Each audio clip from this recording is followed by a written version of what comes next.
സാദിഖലി തങ്ങളുടെ മേക്കട്ടാൻ. ഞാൻ ഒരു കാര്യം പറയാം, പുതിയൊരു പ്രവണതയാണ്. ചൊറി വന്നവനൊക്കെ മാന്താൻ വേണ്ടി പാണക്കാട്ടേക്ക് വരുന്ന ഒരു പരിപാടി മനസ്സിലായ എല്ലാരും തുടങ്ങിയിട്ടുണ്ട്.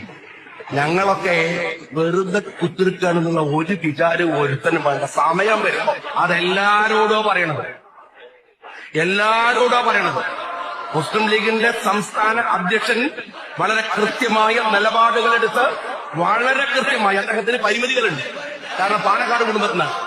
ആ പരിമിതി ഒരു ദുർബലതയായിട്ട് മേറ്റിട്ട് കയറാൻ വന്നാൽ കളിക്കുന്നവന്റെ ട്രൗസർ അയച്ചിട്ട് ഞങ്ങളുടെ വർത്താനം ഏർപ്പാടും നിർത്തുള്ളൂ.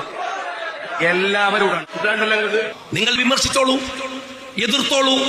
മുസ്ലിം ലീഗിന്റെ പ്രസിഡന്റ് എന്ന നിലക്ക് തങ്ങളെയും നിങ്ങൾക്ക് എതിർക്കാലോ. ആരാ പറഞ്ഞത് തങ്ങൾ വിമർശനത്തിന് അതീതനാണെന്ന്? ആരാ പറഞ്ഞത്?